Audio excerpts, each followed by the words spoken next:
මාලොකු ඩ්‍රොයිඩ් පොඩ්ඩා දැන් මොකද කියන්නේ? උත්තර නෑ නේද? මට ප්‍රශ්නයක් තියෙනවා. වැදගත් ප්‍රශ්නයක්ද? මම ප්‍රශ්නේ අහලා ඉන්නද? හරි අහන්නකෝ. නොසලකා ඉන්නත් බැහැනේ අද වැඩසටහන නිසා. හැබැයි වැදගත් ප්‍රශ්නයක් නෙවෙයි නම් මම උත්තර දෙන්නේ නැහැ.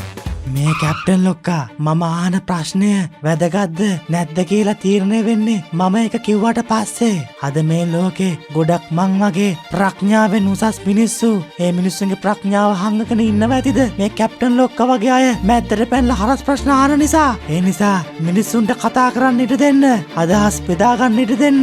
එතකොට තමයි මේ ලෝකේ තවත් ලස්සන වෙන්නේ, වෙනස් වෙන්නේ, දියුණු වෙන්නේ, අපේ ජාතියක් හැටියට ඉදිරියට යන්නේ. ෂා නියම කතාවක් ඒක. මට සමාවෙන්න සයිමන්. ඔයාගේ ප්‍රශ්නේ අහන්න. හරි මෙන්න ප්‍රශ්නේ.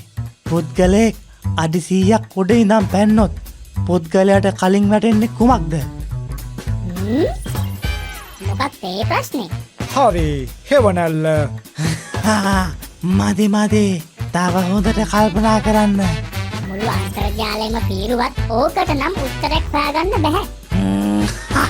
මාලොකු ඩ්‍රොයිඩ් පොඩ්ඩා දැන් මොකද කියන්නේ? උත්තර නෑ නේද? උත්තරේ ඇඳුම.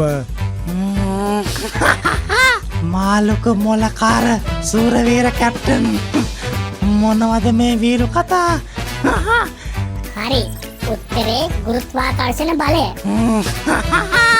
මේ බලන්න මෙයා කියන කතා.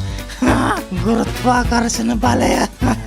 අයිසැක් නිව්ටන් මහත්තයා හිටියනම් ඇපල් ගෙඩියකින් ඔලුවට ගහගන්නවා මෙයා. හරි ඒ නම් කියන්න බලන්න උත්තරේ. උත්තරේ කියනවා. හැබැයි සයිමන්ට තරම් මොලයක් නැහැ කියලා දෙන්නම කියන්න ඕනේ. හරි සයිමන්ට තරම් මට මොලේ නෑ. හරි සයිමන්ට තරම් මට මොලේ නැහැ. හරි ෂෝක් මෙයා. මෙන්න උත්තරේ.